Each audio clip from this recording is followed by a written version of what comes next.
Welcome to another edition of Chicago Crossing Model Railroad Train Talk. Eric here with you as always. Today I wanted to talk a bit about artistic evolution or the artistic journey.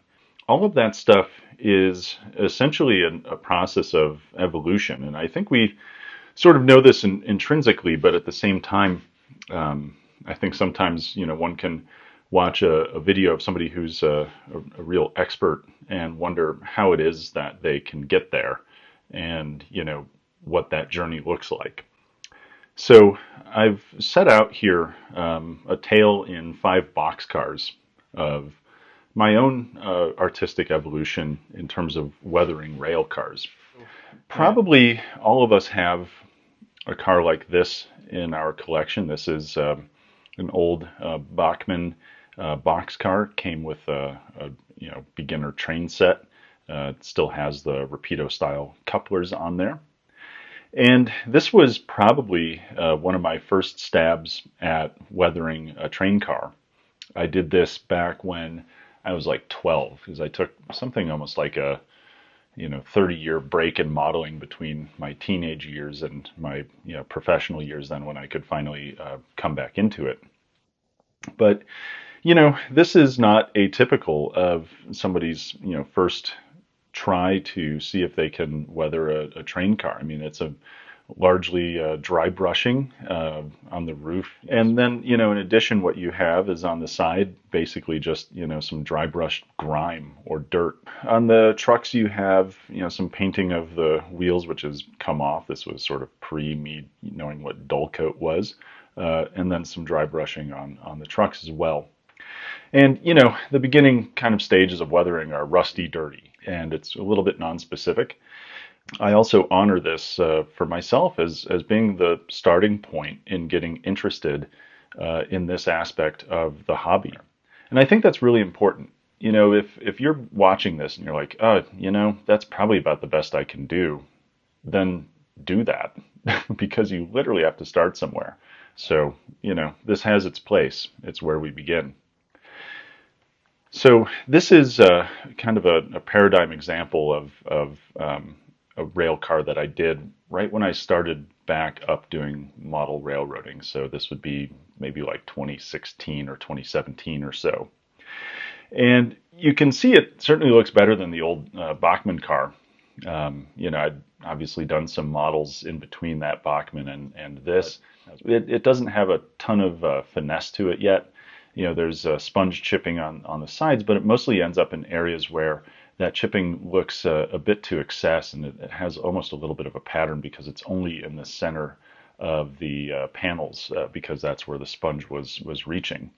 And likewise, the roof, I had changed the roof color from red to basically just the galvanized color, and then put some patterning in there, again more sponge painting.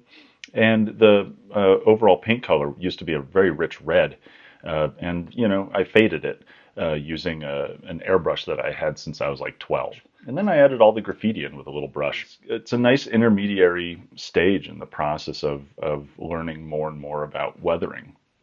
So the distance between this car here and this car here in terms of kind of artistic endeavor or getting better is pretty darn big. And some of that came with age maybe.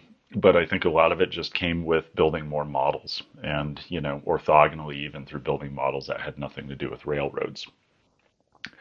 So this car here sort of represents for me, the mid stage of things. The weathering kit that I used here was relatively simple, but the big advance and why this I think is a much better model than this one is heavily influenced by prototype photograph. There actually is was a Boston and Maine car that had these V logos on there. I used that photograph in order to copy the rust patterns and the overall look of the car, where the rust was down underneath these support posts and underneath the door, etc. And so the important lesson here is using prototype photography is actually really critical, I think, in growing into this art, because we can imagine all sorts of ways in which cars weather. And then we can apply that to the car as we think it should be. But nature and usage and age have their own ways of determining how a car will weather, and that is sometimes not always in line with how we imagine it might be. So this car taught me a lot about thinking like water and thinking like sunlight. It has faded paint, it has rust spots and things like that, done with a much greater degree of finesse. Better job on the trucks, kind of a different job on the roof. That's still kind of a rust bucket car, but it's a really important intermediary stage. And honestly, the biggest learning here was to do the prototype research and really dig in. It doesn't mean that you have to make a rail car look exactly as the prototype. In the introduction to the series, I talked about prototype-inspired fantasy, where one can use their model as a composite of prototype images and prototype research that they see. But for me, doing this in a formal sense of really copying the prototype of this car was helpful to better be able to understand how to actually do the weathering process and how to use techniques in order to replicate specific things that happen. So again, I think there's the big advance here between these two, and certainly again between this one. This is all based on, finally coming down to do the research ahead of time, just to learn what these cars really look like out in the world. This is another prototype-inspired fantasy car. It's relatively lightly weathered with washes, using specific cars as ways to try out new techniques and new approaches for doing things, and just using the opportunity to experiment is really important. And I think this is a good example of that, because this is what got me as well into a much more subtle approach to weathering. It's in the middle of its service life. And so it's not going to have the same degree of degradation as all of the other cars. I tend to think that it's rather monotonous to just run a train full of rust buckets. You want cars of different ages, including almost brand new. For this particular car, the artistic evolution was actually one of embracing subtlety and of making small things count, rather than just doing a lot of things. And that's really, where we ended up with this box car. There's a few other techniques or advances that I kind of figured out in terms of how I wanted to actually do this. But all in all, what you're looking at is really a period from this car to this car of about 8 years. And within that range of change in expertise or change in quality or whatever you want to call it, subjectively, I'm way happier with this than I am with this. I think I've done a better job throughout these different models. This is actually a continuum of probably over 100 models that I have weathered by hand between here and here. Some of them worked really well. Some of them were not too far after this one, and happy accidents occurred that actually made that car look really, really good, even without a lot of prototype research. In other cases, sometimes even with prototype research, I didn't get exactly this sort of, effect that I wanted. And so, 100 or so models kind of, stood, but for me at least, between here and here. Would it be the same for you?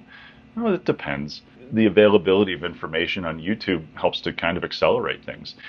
Big difference between, here and here as well was JC's Rip Track, for instance, a channel that was just absolutely phenomenal for N-scale modelers who are looking to better improve their models.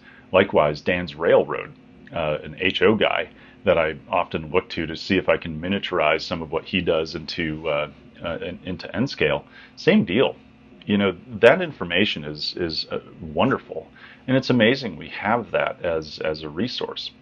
But nothing substitutes for looking at the prototype photos and really identifying how does the car that you are interested in actually weather when you look at it out in its environment, so that you can go from pure fantasy to prototype inspired fantasy, and sometimes even to replication of what a real rail car looks like in model form.